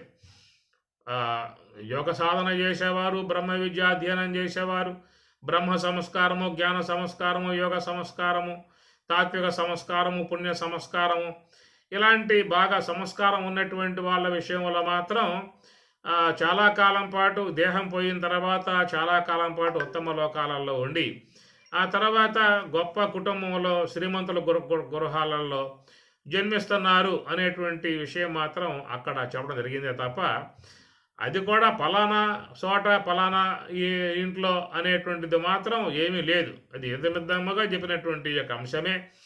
కాబట్టి ప్రకారముగా పాత శరీరం పోయి కొత్త శరీరం రావటము అనేటువంటిది. కాబట్టి అందరికీ కూడా తెలిసిన విషయమే. మనం పోవటం ఖాయం అన్నది ప్రతి ఒక్కరిలో కూడా నిర్ధారితమై ఉన్నటువంటి యొక్క అంశం. మనం కలకాలం ఉండేవాళ్ళమా? ఏదో పాట మనం కూడా పోయేటువంటి వాళ్ళమే. కాబట్టి ఉన్నటువంటి వాళ్ళల్లో వాళ్ళు నాకంటే వాళ్ళు ముందు పోవచ్చు, లేదా వాళ్ళకంటే నేను ముందు పోవచ్చు. ఏది ఎవరిది ఎట్లా ఉందో కర్మ సిద్ధాంత విధానముగా చెప్పే అవకాశం లేదు. ఏ పూట ఏ యొక్క మృత్యువుకి బుద్ధి పుట్టి ఎవరిని తీసుకుపోతుందో కూడా చెప్పే విధానాలుగా లేవు. అయితే అందరూ కూడా సంసిద్ధులై ఉన్నారు. ఎందుకంటే సాగు తప్పదు, మరణం తప్పదు, ఎవరికైనా తప్పదు, ఎంతటి వరకైనా తప్పదు అనేటువంటి విధానం లోకంలో అందరికీ కూడా అవగాహనలో ఉన్నటువంటి యొక్క అంశమే. మనం శాశ్వతముగా భూమి మీద ఉంటాం అనేటువంటిది ఎవరికి కూడా ఆ భావం లేదు. ఎంతకాలం ఉంటామో తెలియదు, ఏ పూట పోతామో తెలియదు, పోవటం మాత్రం ఖాయం అనే విషయం మాత్రం ఉన్నది. కాబట్టి ఈ ప్రకారముగా పోవటం మాత్రం ఖాయమే అనేటువంటి విషయం ఉన్నా కానీ రావటం మాత్రం ఖాయం అనేటువంటి విషయం కాడ మాత్రం సందిగ్ధత ఉన్నది. ఆయా సిద్ధాంతకారులు చెప్పే విధానాలలో మళ్ళా రావటం అంటే ఏముందయా, పోయాడు అయిపోయింది. గాలి గాలి కలిసే గగనంబు గగనంబు, మన్ను మన్ను కలిసే మంట మంట అని ప్రకారంగా వాళ్ళు చెప్పే విధానంలో ఈ దేహంలో అగ్ని వాయువు జలం ఆకాశం తత్వాలన్నీ చేరాయి. ఈ దేహంలో ఉన్నటువంటివన్నీ కూడా తిరిగి మరల తమ యొక్క మూలకాలకు వెళ్ళిపోయాయి. కాబట్టి దీంట్లో ఇంకేం లేదేక లోన ఇంకా మరి వేరే పదార్థం అంటూ లేదు అనే విధానముగా జన్మ సిద్ధాంతాన్ని పూర్తిగా తీసివేసే విధానంగా సిద్ధాంతాలు ఉన్నాయి. కానీ భగవద్గీతలో మాత్రం చెప్పిన విధానం చూసినట్లయితే జన్మ విధానాన్ని మాత్రం పూర్ణముగా చెప్తున్నటువంటి యొక్క మాట. అయితే ఆ యొక్క రాబోయే జన్మ మరి కేవలం మానవ దేహం పోతే మానవ దేహమే వస్తుంది, పశుదేహం పోతే పశుదేహం వస్తుంది, పక్షికి పక్షి దేహమే వస్తుంది అనే సిద్ధాంతాలు లోకంలోకి వచ్చినప్పటికీ కూడా మనకు భగవద్గీత ఉపనిషత్తుల విషయంలో మాత్రం అలాంటి విధానం ఏమి లేదయ్యా. అన్ని దేహాలు కూడా మరి యొక్క ఆకారాలు మార్పు తప్ప అన్ని శరీరాలే. అన్ని శరీరాలలో కూడా జ్ఞానేంద్రియములు, కర్మేంద్రియములు, అంతరేంద్రియములు సమానంగానే ఉన్నాయి. ఏమి ఒక మానవ దేహములో ఎక్కువ, ఇతర పశుపక్షి దేహాలలో తక్కువ అనేటువంటి విధానం లేదు. నువ్వు ఏ దేహాన్ని కోసినా కానీ మానవ దేహంలో ఏ యొక్క అవయవ సముదాయం ఉన్నదో అలాంటివే వాటిల్లో కూడా ఉన్నాయి. మనకెట్లా మరి పంచేంద్రియాలు, జ్ఞానేంద్రియ, కర్మేంద్రియ, అంతరేంద్రియ, ప్రాణవాయువులు, అన్నవాహిక, బ్రెయిను, హార్ట్, కిడ్నీలు, లివర్లు, అన్నవాహిక, సంతతి, కామము, భోగేచ్ఛ, భయాదులు ఎట్లయితే మానవుల్లో చోటు చేసుకుని ఉన్నాయో అలాంటి సమాన ధర్మాల విధానమే అన్ని జీవులలో కూడా ఉన్నటువంటి విధానం. ఆహార నిద్ర భయమైధునాని సామాన్యమే తతో పశుభిః నరాణాం జ్ఞానం నరాణాం అధిక విశేష అని మనకు ఉత్తరగీతలో చెప్పేటువంటి మాట. ఆహార నిద్ర భయమైధునాని సామాన్యం ఏతత్తు పశుభిః నరాణాం. కాబట్టి లోకంలో ఉన్నటువంటి ఇతర ప్రాణులకు కానీ మానవునికి కానీ చూసినట్లయితే సమానం అన్నాడు. సమానం అని చెప్పనంటే ఆహారము, నిద్ర, భయము, మైథునము. కాబట్టి ఆహార విషయంలో అన్నీ కూడా ఆహారం తీసుకుంటూ ఉన్నాయి. అంటే ఒకే ఆహారమా అని చెప్పనంటే ఏ ప్రాణికి ఉండేటువంటి యొక్క ఆహారం ఆ ప్రాణి తీసుకుంటుంది. కాబట్టి ఆహారం మాత్రం తీసుకోవాల్సిందే ఏ ప్రాణి అయినా కానీ. ఆహారము, నిద్ర, ఆ తర్వాత విశ్రాంతి విధానము, నిద్రపోయే విధానము మానవునికి ఉన్నది. అన్ని జీవులకు కూడా రాత్రి అయితే విశ్రమిస్తాయి, అన్నీ పడుకుంటాయి, అవి కూడా నిద్రించే విధానం ఉన్నది. ఆహారం, నిద్ర, భయం అంటే ప్రాణ భయం ప్రతి ప్రాణికి ఉంటుంది. ఈ భయం అనేటువంటిది మానవునికే కాదు, బతకాలనే అపేక్ష లోకంలో చీమకి, దోమకి అన్నిటికి కూడా ఉంటాయి అన్నమాట. ఒకవేళ నీ దేహం మీద ఆహారం కోసంగా అది ముక్కు బాగా లోపల గుచ్చి రక్తాన్ని తాగే విధానంగా ఉన్నప్పుడు కాస్త అలికడయ్యిందా అంటే ఎమ్మటి ఎగిరిపోతుంది పని, సాగు భయంతో. అట్లా చెయ్యి ఎత్తండి మీరు, ఎమ్మటి వెళ్ళిపోతున్న దోమ కాస్త. అది గమనించినటువంటి యొక్క దోమ కూడా గమనించుకుంటుంది. మనం ఎట్లా కదయ్యా, వాడు పడుకుంటాడు లైట్లు ఆపేసి, ఆ పడుకున్నాక గురక పెడతాడు, అప్పుడు పోతే మనం బాగా కమ్మగా ప్రశాంతంగా నిర్భయంగా తాగే అవకాశం అని చెప్పని వాటికి కూడా రాను రాను రాను జ్ఞానోదయాలు కలుగుతున్నాయి వాటికి కూడా. ఈ ప్రాణభీతితో వాటికి చర్చనామని ఇస్తాయేమో వాటిలో ఏమన్నా. నాయనలారా, మీరు మన అందరం కూడా ఈ మానవులకి మనకొక రక్త సంబంధం విషయంలో ఏర్పడింది కనుక మనకంటూ వంట వాడుపు ఇవన్నీ ఏమి లేవు. వాడే వండుకొని బాగా తింటాడు, అరిగించుకుని రక్తంగా మార్చుకుంటాడు. ఆ రక్తం మనకు ఆహారంగా భగవంతుడు పెట్టాడు. దానికోసం ముక్కులు కూడా నన్నగా బాగా బారుగా బాగా పొదునుగా పరమాత్మను ఏర్పాటు చేశాడు తాగమని చెప్పేసి అని.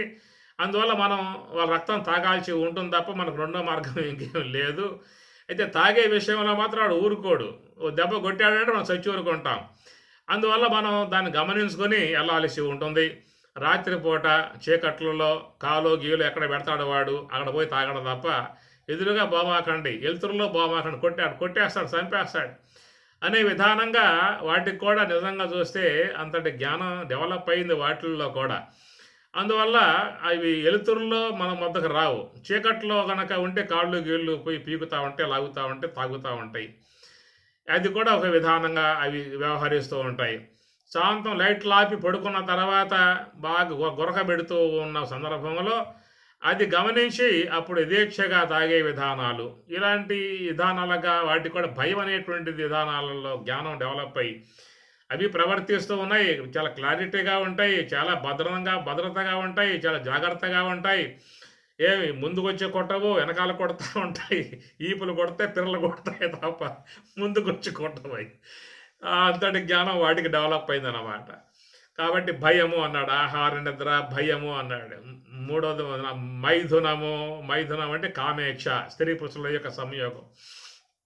అందుచేత ఇవన్నీ కూడా లోకంలో జ్ఞానం మానవులకు ఇతర జీవులకు సమానముగా ఉన్నటువంటి విధానము అని చెప్పేసి అని సమానమే. కాబట్టి వాటికి కర్మేంద్రియములు, వాటికి జ్ఞానేంద్రియములు, వాటికి మనస్సు, వాటికి బుద్ధి, వాటికి తెలివి, వాటికి ప్రాణము, వాటికి కూడా శ్వాస, వాటికి ఊపిరి. ఈ ప్రకారంగా చూస్తే సూక్ష్మదేహంలో ఎన్ని ఉండాలో మొత్తం అన్నీ ఉన్నాయి. స్థూల దేహం 20 తత్వాలు మీరు గమనించండి, చూడండి. కావాలంటే ఇతర జీవులకు కూడా, పశువుకు, పక్షువులకు, క్రిమి కీటకాలకు కూడా స్థూల దేహానికి 20 తత్వాలు ఉంటాయి. సూక్ష్మ దేహానికి 19 తత్వాలు ఉంటాయి. కాబట్టి 19 తత్వాలు గల సూక్ష్మదేహము, 20 తత్వాలు గల స్థూల దేహము వాటికి కూడా ఉన్నాయి. మనం చెప్పుకుంటూ ఉన్నాం ఆ పంచకరణ విధానాలు, అవి చెప్పుకోలేకపోతా ఉన్నాయి. కాబట్టి ప్రకారముగా ఆ జీవులకు కూడా మరి 20 తత్వాలతో స్థూలదేహం, 19 తత్వాలతో సూక్ష్మదేహము, లోన ఉన్నటువంటి యొక్క జీవుడు. కాబట్టి వాడికి బతికేచ్ఛ, జీవితేచ్ఛ, కామేచ్ఛ, ఈ విధంగా వానికి కూడా మానవ జీవన విధానంగానే వాటికి కూడా ఉన్నటువంటిది మనం గమనించవచ్చు. కాబట్టి అన్నీ కూడా ప్రాణులే, అన్నీ కూడా జీవులే. చిన్న చిన్న దేహాలు కావచ్చు, పెద్ద పెద్ద దేహాలు కావచ్చు. కాబట్టి పెద్ద పెద్ద దేహాలలో పెద్దగా సూక్ష్మదేహం ఉంటుంది, చిన్న చిన్న దేహాలలో చిన్నగా సూక్ష్మదేహం ఉంటుంది. ఎందుకంటే ఈ సూక్ష్మదేహం అనబడేటువంటి వస్తువు ఏంటంటే వాయుతత్వంతో, ఆకాశతత్వంతో నిర్మాణం చేయబడ్డటువంటి వస్తువు అన్నమాట. వాయుతత్వము, ఆకాశతత్వంతో నిర్మాణం చేయబడ్డాయి కాబట్టి అవి సంకోచ వ్యాకోచములు పొందే విధానం ఆ దేహాలకు ఉంటుందన్నమాట. ఉదాహరణకి మనమే తీసుకుందాం. మరి ఆ యొక్క తల్లి గర్భంలో ఎంత ఉన్నాం చెప్పండి. తల్లి గర్భంలో అండాశయంలో ప్రవేశించే ముందు తండ్రి గర్భం నుంచి ప్రయాణం చేసినటువంటి యొక్క వాడు మరి ఆ యొక్క తల్లి యొక్క అనగా స్త్రీ యొక్క అండాశయంలో ప్రవేశించినప్పుడు ఎంత ఉన్నాడు వీడు? చాలా సూక్ష్మంగా ఉన్నటువంటి వాడు. మరి ఆ విధంగా అండాశయం ప్రవేశించిన తర్వాత 9 మాసాలు అక్కడ వాడు ఆ దేహాన్ని పెంపొందింపజేసుకున్నాడు, దేహ రూపాన్ని బాగా విస్తరింపజేసుకున్నాడు. కాబట్టి వాడు ఆ యొక్క సూక్ష్మముగా ప్రవేశించిన విధానంలో అండాశయంలో పోయిన తర్వాత మరి అక్కడ వాడికి మరి బాల్యము, యవనము, వృద్ధాప్యం అనే విధానాలుగా 3 దశలు వాడు ఆ విధంగా తయారు చేసుకుని ఆ 9వ మాసం 10వ మాసంలో పూర్ణముగా దేహాన్ని సంతరింపజేసుకుని విశ్వంలోకి వస్తూ ఉన్న విధానం. కాబట్టి విశ్వంలోకి వచ్చిన తర్వాత ఎంత ఉన్నాడు వాడు అంటే మూర్యుడు ఉన్నాడు వాడు. మరి ఆ మూరెడు దేహంలోనే ఆ సూక్ష్మదేహం ఇమిడి ఉన్నది.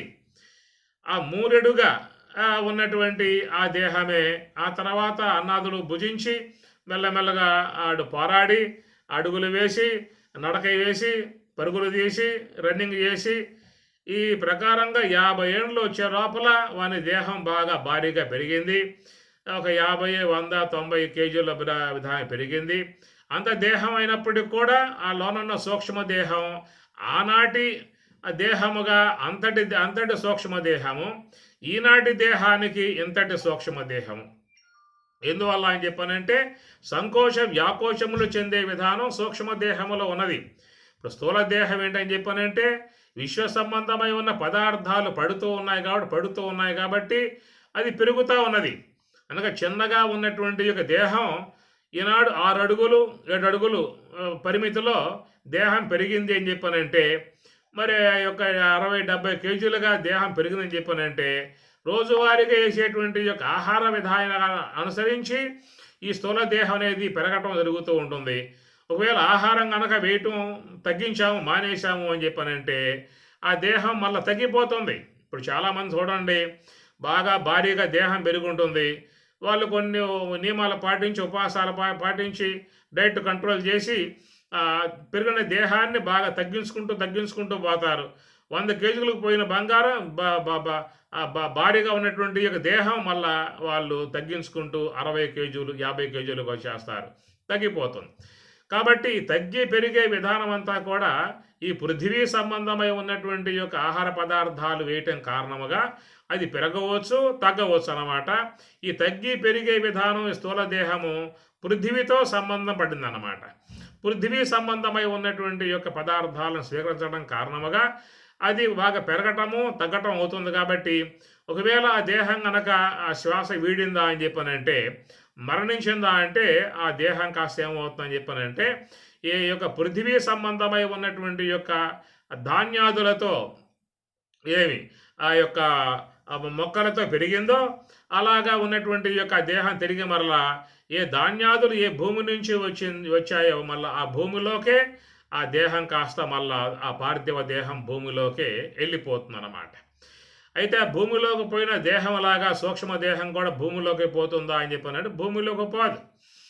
కాబట్టి భూమి నుంచి వచ్చినటువంటి యొక్క ఖనిజములు వనరుల ద్వారా ఈ పార్థివ దేహం పెరిగింది కాబట్టి తిరిగి మరలా ఈ దేహం మరి ప్రాణం వీడిన తర్వాత మళ్ళా పృథివీలోకే అది చేరిపోయే విధానం ఉంటుంది. కానీ సూక్ష్మదేహం అనేటువంటిది ఏంటంటే అది వాయువాంశము ముఖ్యంగా అగ్ని అంశము వాయువాంశము ఆకాశాంశములతో ఏర్పడినటువంటి యొక్క సూక్ష్మ అంశం. అది దాని సూక్ష్మము అని చెప్పి అన్నారు.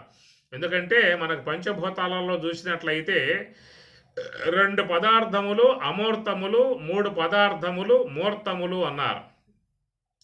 మూర్త పదార్థములు 3 అమూర్త పదార్థములు 2 అన్నారు. అమూర్తములంటే ఆకార రహితమై ఉన్నటువంటిది ఆకాశము వాయువు. అవి 2 కూడా మన కంటికి గోచరించేటువంటివి కావు. గాలి కనపడదు, ఆకాశం కనపడదు. కనపడేటువంటి విధానం అంతా కూడా అగ్ని కాడి నుంచి వస్తుంది. అగ్ని దృశ్యమానంగా గోచరిస్తుంది. వాయువు మళ్ళా జలం దృశ్యంగా గోచరిస్తూ ఉన్నది. పృథివీ కూడా కంటికి కనపడతా ఉన్నది. కంటికి దృశ్యమానంగా గోచరించే విధానము పృథివీకి జలానికి అగ్నికి ఉందన్నమాట. కాబట్టి ఈ ప్రకారముగా ఈ కంటికి గోచరించే విధానం గల ఈ దేహమంతా కూడా పృథివీ సంబంధము జల సంబంధము. కాబట్టి పృథివీ జల ఈ 2 కూడా ఆకారములు కలిగి ఉన్నాయి. కాబట్టి ఆకారములు కలిగి ఉన్నటువంటి వీటి ద్వారా వృద్ధి ఉన్నటువంటి యొక్క ఈ శరీరము తిరిగి మరలా చివరికి మరి ఆ యొక్క ఆకారం గల పృథివీలోకే ఈ దేహం అనేటువంటిది వెళ్ళిపోయి మళ్ళీ పృథివీలో మట్టి అయిపోయే పరిస్థితిగా ఉందన్నమాట. అయితే మన కంటి కనపడకుండా ఉన్నటువంటిది ఏంటంటే సూక్ష్మదేహం. దాన్ని సూక్ష్మదేహం ఎందుకు అన్నామంటే నేత్రానికి విషయంగా గోచరించే వస్తువు కాదు అది. అదేంటంటే ఆకాశము వాయువు అన్నమాట. ఈ 2 కూడా అమూర్తములు అన్నారు. వాటి యొక్క సంబంధముగా ఏర్పడేటువంటిది సూక్ష్మదేహం. కాబట్టి మరి ఆకాశ సంబంధమై ఉన్నటువంటి ఇంద్రియములు వాయు సంబంధమై ఉన్నటువంటి ఇంద్రియములు ప్రధానముగా ఉండేటువంటి అన్నమాట. కాబట్టి ఆ ప్రకారముగా 19 ముఖములు కలిగి ఉన్నటువంటి యొక్క ఆ సూక్ష్మ దేహము ఆకాశము వాయువు వాటి యొక్క సమ్మేళనముతో చేరి ఉన్నటువంటి అంశము కావటం కారణంగా దానికి కూడా ఈ యొక్క పెరగటము తగ్గటం అనేటువంటి యొక్క సంకోచ వ్యాకోచములు సూక్ష్మ దేహములో ఉన్న విధానము. ఇప్పుడు మనం చెప్పుకున్నట్లుగా పుట్టిన బిడ్డ మూరెడుగా ఉంటే వాడు పెరిగిన తర్వాత 6 అడుగులైతే మరి ఆ యొక్క మూరెడుగా ఉన్నప్పుడు మూరెడుగానే ఉంటుంది. 6 అడుగులుగా ఎదిగినప్పుడు 6 అడుగులుగా సూక్ష్మ దేహం కూడా ఎదుగుతుంది. ఇట్లాగా ఏ దేహములోకి పోతే ఆ దేహములో ఒదుగుతుంది కాబట్టి అది అలాంటి విధానంగా సూక్ష్మదేహ నిర్మాణం అనేటువంటిది చేయబడింది. కాబట్టి అది మానవ దేహంలోకి వస్తే మానవాకార అంతటి విధానముగా సాగుతుంది. అది ఏనుగు దేహంలోకి పోతే ఏనుగు అంతటి సూక్ష్మదేహంగా అది సాగుతుంది. అదే దోమ దేహంలోకి పోతే దోమంత ఆకారంగానే ఆ సూక్ష్మదేహం కూడా ఉంటుంది. ఈ ప్రకారముగా ఆ యొక్క సూక్ష్మం కలిగినటువంటి యొక్క అది ఏ ఏ దేహాలలో పోతే ఆయా దేహాలలో ఇమిడిపోతుంది. ఎట్లయితే పాదరసం మనం గనక పోసినట్లయితే ఏ యొక్క పాత్రలో పోస్తే పాదరసం ఆ పాత్ర ఆకారం ఎట్లయితే పాదరసానికి వస్తుందో అట్లాగా సూక్ష్మ దేహం అనబడేది కూడా ఏ యొక్క దేహములోకి పోతే అదే దేహము యొక్క ఆకారముగా సూక్ష్మ దేహానికి వస్తుంది. కాబట్టి ఆ ప్రకారముగా ఈ విశ్వంలో ఈ ఉన్నటువంటి శరీరాలు వివిధ భంగిమలు కలిగి ఉన్నాయి. ఒక దేహంలాగా మరొక దేహం అనేటువంటిది లేదు. అనగా కుక్కుట దేహం దాని విధానం వేరు, గార్ధబ దేహం దాని విధానం వేరు. ఇట్లాగా చూసినట్లయితే అన్నీ కూడా భంగిమలు కలిగి ఉన్నటువంటివి. కాబట్టి అన్నింటిలో కూడా చూస్తే కర్మేంద్రియ గోళకాలు ఉన్నాయి, జ్ఞానేంద్రియ గోళకాలు ఉన్నాయి, అంతరేంద్రియ గోళకాలు ఉన్నాయి, దశవద వాయువులు ఉన్నాయి. కాబట్టి ప్రకారముగా వాటికి కర్మేంద్రియాలు, వాటికి జ్ఞానేంద్రియాలు, వాటికి అంతరేంద్రియాలు, వాటికి కూడా కామాది గుణాలు, వాటికి అపేక్షలు, దానికి మోహాలు, దానికి కూడా ఆ కామేచ్ఛ, వాటికి సంతతి, వాటి యందు ప్రేమ, వాటి యందు మోహము, వాటికి ప్రాణభయము, ప్రాణభీతి, వాటికి నివాస విధానాలుగా తావరాలు, ఇవన్నీ కూడా జీవన శైలి, జీవన విధానములు ఎలాంటి విధానంగా ఉండాలో అలాంటివన్నీ కూడా అన్ని ప్రాణులకు విశ్వంలో ఉన్నటువంటిదే. ఏ ప్రాణికి ఏ దేహం కలిగి ఉంటే ఆ ప్రాణి తాను బతకాలనే అపేక్ష ఉంటుంది తప్ప చాచా నాకు ఈ గార్ధబ దేహం ఏమిటి, నాకు ఈ శునక దేహం ఏమిటి, నాకు ఈ యొక్క దోమ దేహం ఏమిటి అని అవి అసంతృప్తికి గురి కావటం కానీ బాధకు గురి కావటం కానీ అలాంటివనేటువంటివన్నీ కూడా ఉండవు. ఒకవేళ నీకేమన్నా ఒక వస్త్రం ఇచ్చినప్పుడు నాకు పాత వస్త్రమే బాగుందండి, ఈ కొత్త వస్త్రం ఇది చాలా ఖరీదు తక్కువ, ఇది క్వాలిటీ తక్కువ, ఇది అంత మనిక కాదు అనే విధానాల్లో చూస్తాం మనం. ఎవరైనా ఒక వస్త్రం ఇచ్చినట్లయితే ఆ వస్త్రాన్ని చూస్తాం, మేము కట్టవండి ఈ వస్త్రాలు అసలు మీరు ఇచ్చారు కానీ ఇది చాలా క్వాలిటీ తక్కువ, చాలా చీప్గా వచ్చినటువంటి వస్త్రం ఇది, ఇలాంటి ఇలా మేము కట్టవండి అనే విధాయకాలుగా ఒకవేళ ఆ వస్త్రాలు తిరస్కరించి విధానం చేయవచ్చు. కానీ ఇక్కడ ఈ దేహం పోయిన తర్వాత ఏ యొక్క దేహం ఆ ప్రాణికి ప్రకృతి ప్రసాదిస్తుందో ఆ దేహంలోకి పోయిన తర్వాత నాకు ఈ దేహం వచ్చింది ఏమిటబ్బా, ఇంతకుముందు మంచి దేహం కదా నాకు ఉన్నది, గొప్ప దేహం కదా, గొప్ప ఇంట్లో పుట్టాను కదా, అలాంటి నాకు ఇలాంటి దేహం వచ్చింది ఏమిటి, ఈ గార్ధబ దేహం వచ్చింది ఏమిటి, శునక దేహం వచ్చింది ఏమిటి అనేటువంటి యొక్క విధానాలు అక్కడ ఆ యొక్క ప్రాణికి గత సంబంధమై ఉన్నటువంటి స్పృహ ఉండదు. ఏ దేహంలోకి పోయినటువంటి ప్రాణికి ఆ దేహముతో తాదాత్మ్యం వచ్చేస్తుంది. అక్కడ పూర్ణముగా ఆ దేహముతోనే అతడు ఆ యొక్క జీవుడు తాదాత్మ్యమును పొంది ఆ దేహమునందే మక్కువ కలిగి ఉంటాడు, మమకారం కలిగి ఉంటాడు, ప్రేమ కలిగి ఉంటాడు. ఆ దేహాన్ని ప్రేమిస్తాడు, ఆ జన్మనే ప్రేమిస్తాడు. ఎవరైనా దాన్ని చంపటానికి వస్తే పరుగులు తీస్తుంది, ప్రాణం కాపాడుకునే ప్రయత్నం చేస్తుంది. ఇవన్నీ కూడా ప్రకృతి పరంగా ఏర్పడ్డటువంటి యొక్క అంశములు. కాబట్టి ఇక్కడ చూసినట్లయితే మరి యొక్క మానవ దేహం అనబడే విధానములో మరి అన్ని ప్రాణులకు కూడా సమానముగా ఉన్నటువంటి విధానమే. ఆహార నిద్ర భయ మైథునాని సామాన్యం ఏతత్తు పశుభి నరాణం, పశువులకు నరాణం జీవులకు కానీ సామాన్యం ఏతత్ ఇవన్నీ కూడా సామాన్యము అన్నాడు. అనగా అన్ని దేహాలలో కూడా మరి జ్ఞానేంద్రియాలు ఉన్నాయి, కర్మేంద్రియాలు ఉన్నాయి, అంతరేంద్రియాలు ఉన్నాయి, దశవిధ ప్రాణవాయువులో ఉన్నాయి, అన్నవాహిక ఉన్నది, బ్రెయిన్ ఉన్నది, కిడ్నీలు ఉన్నాయి, లివర్లు ఉన్నాయి, వాటికి కూడా ఆహార ఇచ్చ ఉన్నది, బతుకుపై అపేక్ష ఉంది. సమానముగా ఏతత్ సమానం అని పరమాత్మ అంటాడు. కాబట్టి ఈ ప్రకారముగా ఉన్నటువంటి దానములో మరి వాసాంశి జీర్ణాన్ని యథా విహాయ నవాని గృహణాది తదోపరాని తథా శరీరాన్ని విహాయ జీర్ణాని అనే విషయములో మరి పాత వస్త్రం పోయి కొత్త వస్త్రం వస్తుంది అన్న ఉదాహరణలో అట్లాగే ఈ జీవుడికి కూడా ఎప్పుడైతే ఆయువు అనేటువంటిది ప్రారబ్ధం జీర్ణమయ్యిందో, ఇక్కడ జీర్ణం అనే మాట ప్రారబ్ధం ఉన్న కర్మ జీర్ణమయ్యిందో, ఆ కర్మ అనేది దాంతోపాటు స్థూలదేహం కాస్త పోతుంది. కాబట్టి తిరిగి మరలా నవాని అన్యాని నవాని దేహి శరీరాన్ని అన్యమగు ఈ దేహాలు ప్రాప్తించే విధానం అనేటువంటి యొక్క మాట. కాబట్టి ఆ ప్రకారముగా మన ప్రాప్తించేటువంటి యొక్క వస్త్రములు అనేటువంటివి ఎలాంటివి సంప్రాప్తమవుతూ ఉన్నాయో తెలియదు.